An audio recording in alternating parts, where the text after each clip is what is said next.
Assalamualaikum dear student. I am Sayyida Rabah Fatima. We are doing unit number 9 chords of a circle grade 10th. Today we are going to prove an example. Let's move towards the light board. Yes student, we are going to prove this example with the help of the previous results. हमने जो previous results को prove किया है theorem में उनको हम यहाँ पर करेंगे apply और देखेंगे किस तरीके से हम इस statement को prove करने में वो हमारे पास result helpful होंगे. तो सबसे पहले इस example के statement को understand करते हैं. Parallel lines passing through the points of intersection of two circles and intercepted by them are equal.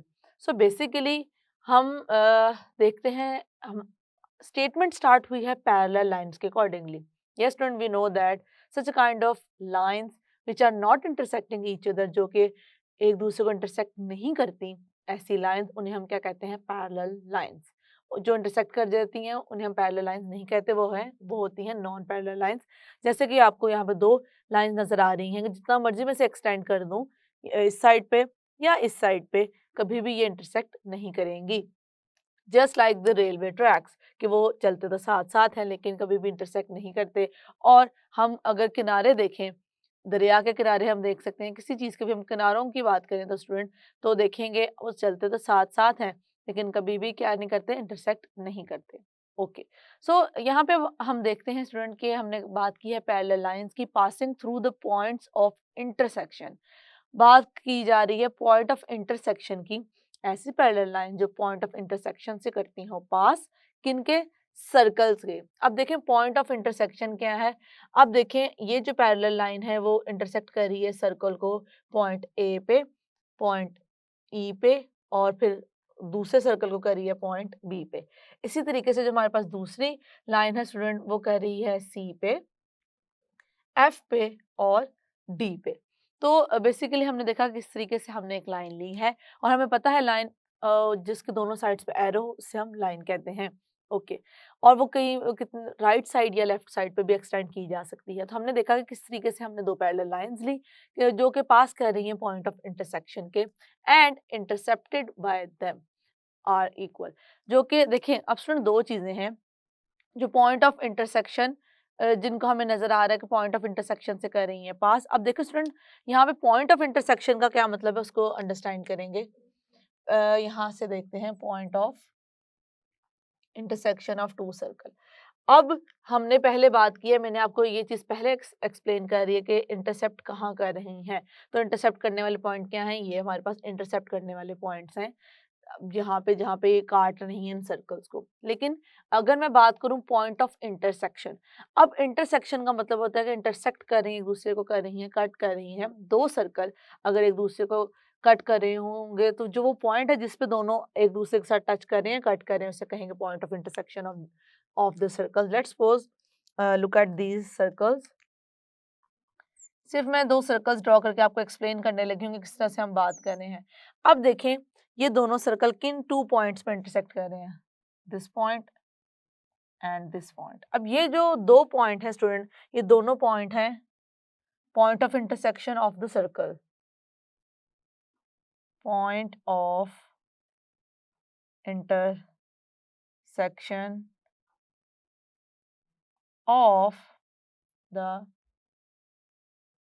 Circles. एक ये पॉइंट है और है एक ये वाला point. Students look at here. अब हमें ये दो पॉइंट नजर आ गए हैं जहाँ पे दोनों क्या कर रहे हैं, इंटरसेक्ट कर रहे हैं. तो ये क्या आ गए हमारे पास, पॉइंट ऑफ इंटरसेक्शन आ गए. अब यहाँ पर देखना है कि दोनों सर्कल किन टू पॉइंट्स पे इंटरसेक्ट कर रहे हैं. मैं उनको थोड़ा सा पॉइंट आउट करके दिखाऊंगी.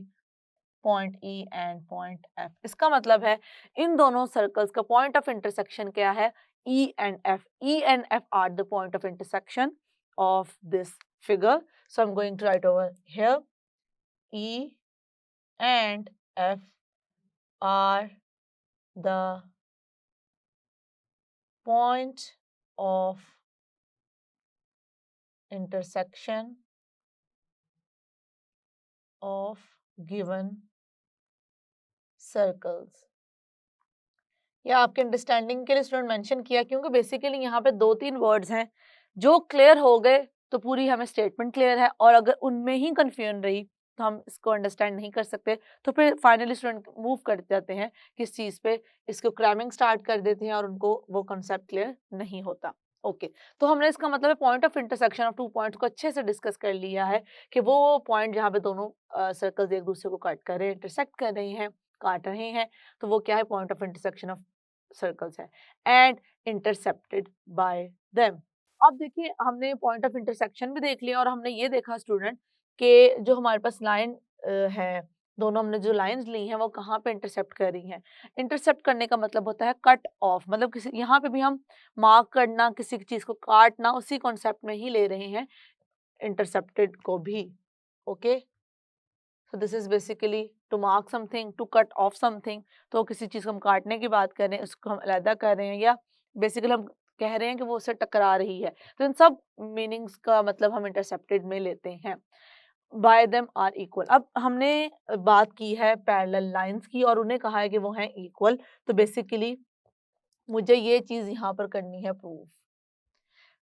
जो दो हमने लाइंस की बात की है, line A B and the line C D are parallel, हम यहाँ पे दो लाइंस को लेकर चल रहे हैं, ई और एफ हमारे पास पॉइंट ऑफ इंटरसेक्शन है, और हमने देखा कि ये बेसिकली कंस्ट्रक्शन है। मैं आपको कंस्ट्रक्शन समझाती हूँ तो फिर एक्सप्लेन करती हूँ किस तरीके से हमने इनको ड्रॉ किया है अपनी स्टेटमेंट को प्रूव करने के लिए। तो स्टूडेंट यहाँ पे हम दूसरा पॉइंट मेंशन कर लेते हैं, जो कि हमारी अंडरस्टैंडिंग के लिए सिर्फ हम स्टेटमेंट को अंडरस्टैंड करते हैं और एक क्रिएट करते हैं वेब, जिससे हमें पता होता है कि हमने अपने स्टेटमेंट को किस तरीके से अंडरस्टैंड करना है या प्रूव करना है। तो जहाँ पे हम जो लाइंस लेकर चल रहे हैं स्टूडेंट कौन सी हैं, एक है ए बी और दूसरी है सी डी। तो ए बी और सी डी लाइंस को हम यहाँ पर लेकर चल रहे हैं, जो कि पैरेलल हैं, ये गिवन है, और इक्वल हैं, ये हमने करना है प्रूफ। सो पैरेलल है दोनों, ये चीज़ क्या है, गिवन है, और दोनों जो हैं क्या है, इक्वल हैं, ये मुझे करना है प्रूव। तो ये दो चीजें हैं जो मेन हम लेकर चल रहे हैं। तो अब नेक्स्ट बात आई थी, ऑब्वियसली हम जब इसको और थोड़ा सा अंडरस्टैंड करने के लिए लिखें तो पता है कि जब हम मैयर लिखते हैं, इक्वल टू लिखते हैं तो हम मैयर लिखते हैं, और यहाँ पे क्योंकि लाइन वर्ड नहीं यूज किया मैंने, तो मैं यहाँ पे लाइन का सिंबल भी राइट करूंगी, और यहाँ पे लाइन वर्ड यूज किया हुआ है तो मैंने ऐसा सिंबल राइट नहीं किया। ओके स्टूडेंट, यहाँ पे हम देख लिया हमने कि किस तरीके से ये दो चीजें हम लेकर चलेंगे, पैरेलल गिवन है और प्रूव हमने करना है कि दोनों लाइन आपस में क्या है, इक्वल है लेंथ में। ओके, अब और फर्दर देखते हैं कि हमने क्या किया। देखिए स्टूडेंट, O1 और O2 जो है दोनों सर्कल्स का क्या है, सेंटर है। सेंटर वो पॉइंट होता है जहां से सर्कल की बाउंड्री पे, सर्कल के सर्कमफेरेंस पे कोई भी पॉइंट लिया जाए, उसका डिस्टेंस क्या हो, सेम हो। अब हमने किया क्या है, हमने एक परपेंडिकुलर ड्रॉ किया है इस तरीके से, पी टी। पी टी एक परपेंडिकुलर है जो कि पास कर रहा है सेंटर में से, सेंटर में से वो पास कर रहा है, और वो परपेंडिकुलर है किसके साथ, ए बी के साथ भी परपेंडिकुलर है, और सी डी के साथ भी क्या है, परपेंडिकुलर है। इसी तरीके से जो हमारे पास ओ टू सेंटर है, उससे पास होने वाला हमने एक परपेंडिकुलर ड्रॉ किया है, आर एस, जो कि परपेंडिकुलर है ए बी पर भी, और आर एस परपेंडिकुलर है स्टूडेंट सी डी पर भी। तो हमने दो परपेंडिकुलर्स ड्रॉ कर ली हैं जो कि करते हैं दोनों सर्कल्स के सेंटर से pass, P T and R S. Okay, अब हमने इनको क्यों किया बेसिकली, आप स्टूडेंट यहाँ पर एक चीज नोटिस करें, जैसे ही मैंने ये ड्रॉ किए हैं तो मैं अगर इस पूरी फिगर को इस तरीके से देखूं, ये जो लाइन ज्वाइन कर रही है O1 और O2 को, इसके अलावा जो मैं फिगर देखूं मेरे पास क्या आ जाएगा, मेरे पास इस तरीके से एक आ जाएगा रेक्टेंगल। ये रेक्टेंगल आ गया स्टूडेंट, ये क्या आ गया, P B, P B T S. अब P it's basically R, P R, B तो हमारे पास लाइन का दूसरा ले रहे हैं हम साइड, या बेसिकली हम उस पर एक पॉइंट ले रहे हैं, हम उसको कर रहे हैं कॉल। तो P R T S is the rectangle जो कि हमें नजर आ रहा है यहाँ पर किस तरह बना हुआ है, और हमें हमारे पास हम क्या करेंगे, दोनों को कर देंगे O1 और O2 को स्टूडेंट आपस में कर देंगे, दोनों जो सेंटर्स हैं ज्वाइन। जैसे कि हमें फिगर में सारी चीज़, हमें पहले फिगर अंडरस्टैंड किया कि फिगर कैसे ड्रॉ हुई है। अब हम किस तरीके से इसको लेकर चलेंगे स्टूडेंट, देखें हमें, क्योंकि ये पहले हमने बात इस तरीके से स्टार्ट की कि वो पैरेलल हैं और हमने उसको प्रूव करना है कि वो आपस में क्या है, ये इक्वल है दोनों लाइन सेगमेंट्स। तो ये स्टूडेंट अब देखें, अगर ये पूरी ए बी और सी डी आपस में पैरेलल हैं तो मैं अगर इसको छोटा कर दूं अभी भी ये इतना पार्ट इसके पैरेलल है, अभी भी पैरेलल है और अभी भी पैरेलल है। इट मीन्स कि अगर मैं ए बी पैरेलल है सी डी के, तो इसका मतलब है पी आर पैरेलल है टी एस के। तो अगर ये दोनों पैरेलल हैं और हमें ये नज़र आ रहा है कि ये जो दो लाइन्स हैं, अब ऑब्वियसली पैरेलल लाइन्स को शो करने वाली जो हाइट होगी बेसिकली, अब क्योंकि परपेंडिकुलर लाइन है ना स्टूडेंट, और हमें पता है कि अगर हमने दो लाइन्स के दरमियान में डिस्टेंस फाइंड करना हो या एक पॉइंट और लाइन के साथ डिस्टेंस फाइंड करना हो, तो हम परपेंडिकुलर लाइन ड्रॉ करते हैं। तो अब ये दोनों जो लाइन परपेंडिकुलर हैं वो किनकी हाइट को शो कर रही हैं या किन पे परपेंडिकुलर हैं, दो पैरेलल लाइंस पे, तो वो भी आपस में क्या होंगी, पैरेलल होंगी। तो ये भी पैरेलल हैं, ये भी पैरेलल हैं, ये भी पैरेलल हैं और ये भी पैरेलल हैं। तो इस तरीके से हमने कह दिया कि ये हमारे पास क्या आ रहा है, एक रेक्टेंगल आ रहा है। फिर हमने बात करेंगे कि ये दोनों साइड्स क्योंकि इक्वल हैं, और फिर फर्दर इनकी इक्वालिटी को लेकर चलेंगे और अपने फर्दर जो लाइंस पे किस तरीके से मूव करेंगे वो हम अपने थ्योरम के प्रूफ में ही डायरेक्टली देखेंगे। तो बस अभी समझने की ज़रूरत ये है कि हमारे पास दो सर्कल्स हैं, ये दो पैरेलल लाइन्स ड्रॉ की, और यहाँ पे जो हमने पॉइंट्स लिए हैं, उन पॉइंट्स लेने के बाद जो कि हमारे पास आए हैं परपेंडिकुलर से, जो कि दोनों पे परपेंडिकुलर है, P R and R S, हमारे पास एक आ गया है रेक्टेंगल, और इस रेक्टेंगल की दो साइड्स को लेकर हम स्टार्ट करेंगे और फिर फर्दर दो टू साइड्स के बारे में बात करेंगे और अपने रिजल्ट को कर देंगे प्रूफ। तो सबसे पहले जो मैं यहाँ पे मेंशन करूंगी स्टूडेंट, वो है गिवन। तो अभी तक हमने यहाँ तक जो डिस्कस किया वो हमने बात की है किसकी, हमने अभी तक यहाँ तक इसकी अंडरस्टैंडिंग को क्रिएट किया है। अब हम डायरेक्टली स्टार्ट करने लगे हैं अपने थ्योरम को। गिवन क्या है इसको देख लेते हैं। Two circles, two circles have centers O1 and O2। O1 और O2 हमारे पास दोनों सर्कल के क्या हैं, सेंटर हैं। दे इंटरसेक्ट, दोनों इंटरसेक्ट कर रहे हैं किन टू पॉइंट्स में, हम वो डिस्कस कर चुके हैं। दे इंटरसेक्ट ईच अदर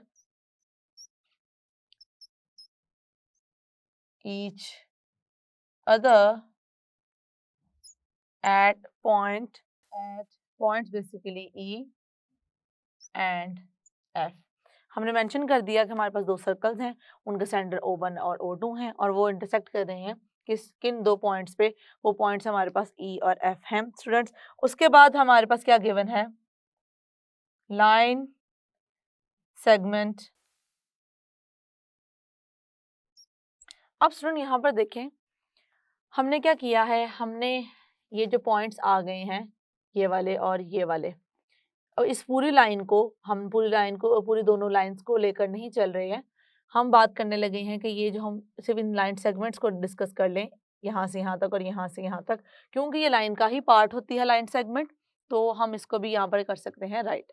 अब इस चीज़ को समझने की जरूरत है, इस बात पे कंफ्यूज ना हो जाइएगा स्टूडेंट कि हम बात लाइन्स की कर रहे हैं लेकिन हम यहाँ पे लाइन सेगमेंट क्यों राइट कर रहे हैं। बेसिकली लाइन सेगमेंट होती है लाइन का ही पार्ट। तो मैं जो चीज़ इस पे अप्लाई करूँगी तो वो मैं फुल उस पर भी कर सकती हूँ discuss.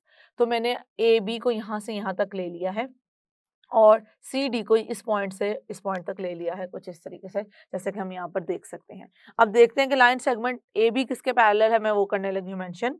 Line segment A B parallel to line segment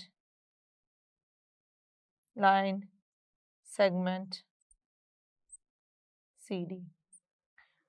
अब देखें यहाँ पे हमने अब पूरी जो हमें गिवन स्टेटमेंट्स थी उनको हम कर चुके हैं मेंशन कि क्या क्या हमें गिवन था, और हम पैरेलल लाइंस और पैरेलल बेसिकली जो हम लाइन सेगमेंट्स हैं उनकी हमने यहाँ पर कही थी बात।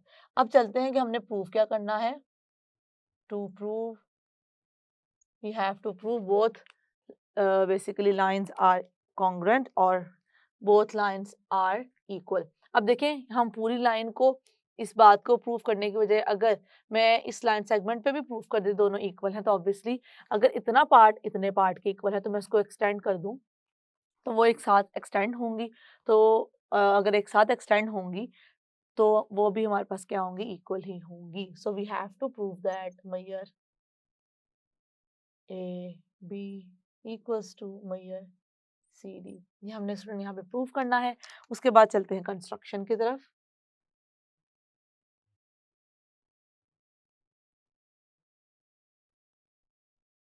draw PT line segment and RS। PT और RS हमने स्टूडेंट ड्रॉ करने हैं जो कि परपेंडिकुलर हैं किनके साथ, AB के साथ भी और CD के साथ भी। परपेंडिकुलर बोथ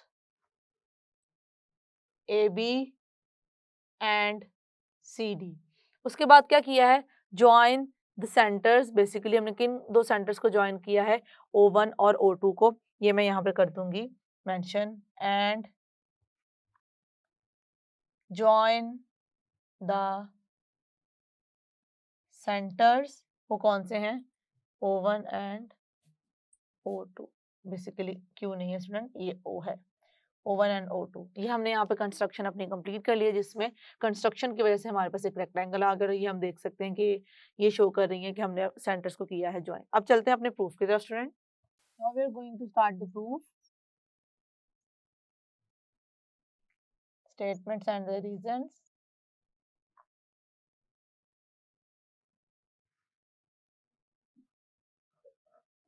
जैसे कि हमने देखा यहाँ पे हमारे पास एक रेक्टेंगल बन रहा है, उस रेक्टेंगल से ही करेंगे इसको start. Rectangle PRST, PRST is a rectangle। ये हमारे पास रेक्टेंगल आया है, आया कैसे है, कंस्ट्रक्शन के थ्रू, थ्रू कंस्ट्रक्शन आया है। मैं यहाँ पे कर देती हूँ मेंशन। कंस्ट्रक्शन के थ्रू हमारे पास ये रेक्टेंगल आया है, जो कि मैंने यहाँ पे मेंशन कर दिया है। अब देखिए स्टूडेंट, इस रेक्टेंगल में PR, क्योंकि ये रेक्टेंगल है, तो अगर ये रेक्टेंगल है तो इसके ऑपोजिट साइड भी आपस में क्या होंगी, इक्वल होंगी। इसी चीज को मैं करने जा रही हूँ यहाँ पर, right. Therefore measure PR equals to measure S। अब मैंने इसे कह दिया इक्वेशन नंबर 1। रीजन में हम क्या लिखेंगे, ऑपोजिट साइड ऑफ रेक्टेंगल, कि हम यहाँ पे भी लिख सकते हैं opposite side of rectangle are equal. Opposite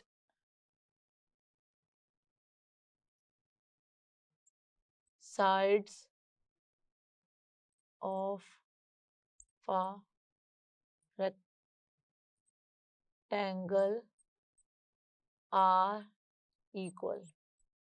यहाँ पे हमने रीजन में कर दिया मेंशन। अब देखिए ये हमारे पास PR आ चुकी है इस तरीके से, PR इक्वल्स टू PS। अब देखिए मैंने ये इक्वेशन नंबर 1 बना ली। फर्दर जो मैं डिस्कस करने जा रही हूँ उसको जरा समझिएगा। PR यहाँ तक है स्टूडेंट हमारे पास। अब मैं देखती हूँ कि PR बेसिकली डिवाइड हुई हुई है 2 पॉइंट्स में। अब जिस तरह यहाँ पे PR है, मैं यहाँ पे मेंशन करके बताती हूँ कि PR में हमारे पास दरमियान में कौन सा पॉइंट है, ये पॉइंट है E। और यहाँ पे अगर मैं देखूँ तो मेरे पास पॉइंट आ रहा है F। तो इसका मतलब है पूरा PR मिलके बना है PE और ER। और अगर मैं इसी तरीके से इसके ऑपोजिट साइड को देखूँ कि पूरा TS किन दो साइड से मिलकर बना है, 2 बेसिकली लाइन सेगमेंट से, TF एंड FS से मिलकर बना है। तो इसी चीज को मैं यहाँ पर करने जा रही हूँ, राइट। कि हम इसको देखते हुए क्या राइट कर सकते हैं, हम यहाँ पे राइट कर सकते हैं now measure PR equals to what, P measure PE line segment plus measure ER line segment. अब यहाँ पर देखें स्टूडेंट, ये चीज जरा समझने के लिए बहुत जरूरी है कि PE जो है हमारे पास, ये इसको मैं किसका हाफ कह सकती हूँ, हम बेसिकली ये बात करने लगे हैं हाफ की। अब आप इस लाइन को लाइन सेगमेंट को देखें। बेसिकली हमने यहाँ पे ये प्रूफ करना है ना, दोनों लाइन सेगमेंट आपस में क्या है, इक्वल है। लाइन सेगमेंट इसलिए कह रहे हैं, स्टार्टिंग में लेके तो हम लाइन चले हैं, लेकिन हमने उन पॉइंट को उन पॉइंट से बात करनी है, A और B और C और D को प्रूफ करना है, जिनको हमने देखा है कि वो क्या हो रही है, इंटरसेप्ट हो रही हैं यहाँ पर। तो हमने इसलिए इंटरसेप्टेड पॉइंट जो है उनको लिया है और उन्हीं को हम प्रूव करेंगे जिनसे मिलकर बनी है दो लाइन सेगमेंट्स। अब देखें स्टूडेंट, मैं PE के बारे में बात करने लगी हूँ इतने पोर्शन में, तो इतने पोर्शन पे जरा फोकस करें। P is basically half of AE। अब वो पी ई ए ई का हाफ कैसे है, इसके लिए हमें थ्योरम की स्टेटमेंट रिकॉल करनी पड़ेगी, थ्योरम नंबर 3।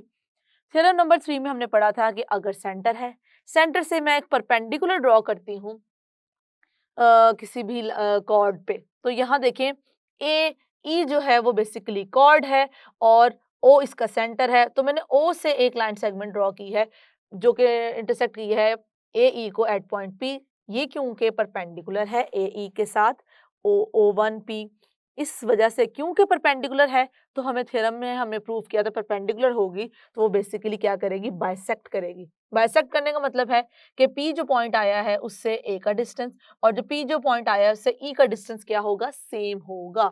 तो पी बेसिकली शो कर रहा है मिड पॉइंट को, तो ये दोनों पार्ट्स यहाँ पे सेम है, तो मैं कह सकती हूँ P E is the half of A E. तो यही इसी चीज को मैं यहाँ पर करूंगी mention, P E is the half of major A E. Okay, अब सेम इसी तरह से हम ई आर को अंडरस्टैंड करेंगे। अब इस सर्कल को देखें स्टूडेंट, ये हमारे पास बिग सर्कल है और ये हमारे पास क्या है, स्मॉल सर्कल है। अब स्मॉल सर्कल में ई बी जो है वो एक कॉर्ड है, ओ टू इसका है सेंटर, ओ टू से हमने ड्रॉ किया है एक परपेंडिकुलर किसके ऊपर, ई बी के ऊपर, कॉर्ड के ऊपर। तो अगर ओ टू आर परपेंडिकुलर है तो वो ऑब्वियसली कॉर्ड को करेगा बाइसेक्ट। तो बाइसेक्ट करने का मतलब है कि जो पॉइंट आर है इससे ई का डिस्टेंस और आर से बी का डिस्टेंस क्या है स्टूडेंट, सेम है। तो मैं क्या कह सकती हूँ, E R is basically the half of E B. तो ई आर क्या है स्टूडेंट, ई बी का हाफ है। यहाँ पे मैं इस चीज को कर दूंगी mention, E R is basically half of measure E B. I hope कि जिस तरीके से पीई को यूज करते हुए हमने ए ई और ई आर को यूज करते हुए हमने ई बी लिखा है, ये क्लियर है क्योंकि हमने यहाँ पर यूज किया अपने थ्योरम की स्टेटमेंट को, और वो मैं यहाँ पे रीजन में मेंशन कर दूंगी bye theorem number 3, bye theorem 3। Okay, अब देखिए स्टूडेंट, मैं इन दोनों में से हाफ क्या ले सकती हूँ, कॉमन ले सकती हूँ। It becomes measure A E, it's E basically measure A E plus measure E B, और ये किसको हम लेकर चल रहे हैं, पी आर की कर रहे हैं यहाँ से बात। तो स्टूडेंट यहाँ पर देखें, जो ए ई है और ई बी दोनों को हम कर रहे हैं प्लस, इसका मतलब हम उन दोनों को कंबाइन कर रहे हैं। उनको कंबाइन करने से हमारे पास कौन सी लाइन सेगमेंट आती है, ए ई लाइन सेगमेंट में मैं अगर ई बी को कर दूं प्लस, तो आप देख सकते हैं क्या मेरे पास पूरी ए बी आ रही है यहाँ पे। बिल्कुल स्टूडेंट, हमारे पास इसी तरीके से हम देख सकते हैं कि ये पूरी आ जाएगी ए बी। तो मैं इसका जो सम है उसमें क्या राइट कर दूंगी, मैं राइट कर दूंगी measure A B. So measure P R equals to half of A B, इसको मैं कह दूंगी equation number 3। This is 1 and basically 2, equation number 2। यहाँ पे हम रीजन कर देंगे स्टूडेंट मेंशन, रीजन में हम क्या मेंशन करेंगे, measure A E plus measure E B is basically equals to measure A B. ये हमारे पास क्या आ गया, रीजन आ गया। अब हम क्या करेंगे स्टूडेंट, हम सिमिलरली जिस हमने पी आर की बात की है, अब मैं बात करने लगी हूँ टी एस के अकॉर्डिंगली, और हम उसी को करने जा रहे हैं स्टार्ट। तो उसको देखेंगे हम किस तरीके से लेकर चलेंगे। सिमिलरली इसी तरीके से मैं अब लिख सकती हूँ किसके बारे में, टी एस के बारे में, कि टी एस किसका हाफ है, टी एस इज बेसिकली, अब ये पी आर किसका हाफ था, ए बी का, और टी एस है हाफ ऑफ सी डी।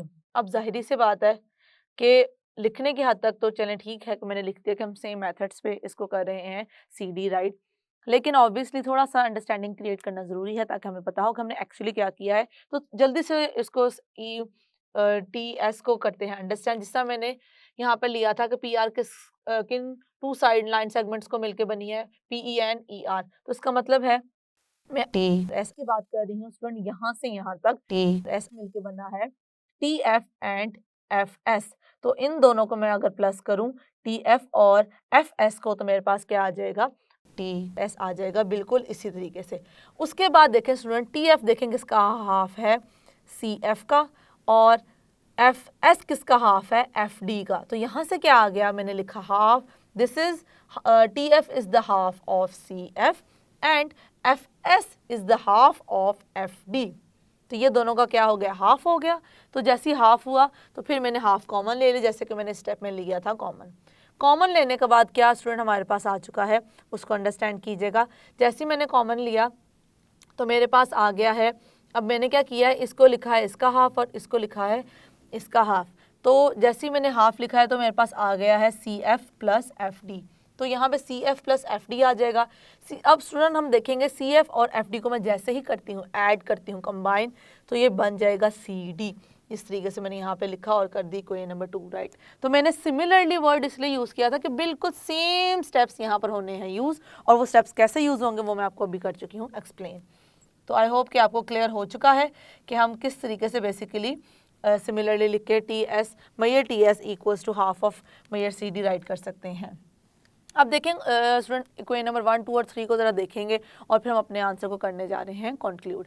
अब क्योंकि पी आर इक्वल है टी एस के और पी आर टी एस दोनों आपस में इक्वल भी हैं, और पी आर इक्वल है हाफ ऑफ ए बी के और टी एस इक्वल है हाफ ऑफ सी डी के, तो क्योंकि ये दोनों साइड्स आपस में इक्वल हैं तो ये दोनों साइड्स भी क्या होंगी, इक्वल ही होंगी। ये पॉसिबल नहीं है कि इक्वालिटी की एक साइड हम कहते हैं कि आपस में इक्वल है, दूसरी साइड इक्वल ना हो। तो अब इनको यूज करते हुए मैं यहाँ पे राइट कर दूंगी कि half of A B equals to half of C D. So I am going to write over here 1, 2 और 3 को देखते हुए मैं यहाँ पे क्या राइट कर सकती हूँ बेसिकली, तो ये आ जाएगा which implies that half of major A B equals to half of major C D. तो बस स्टूडेंट हमारे पास तकरीबन ये कंक्लूड हो चुका है। अब मैं यहाँ पे पहले मेंशन कर दूं रीजन यूजिंग 1, 2, 3, यूजिंग 1, 2 एंड 3।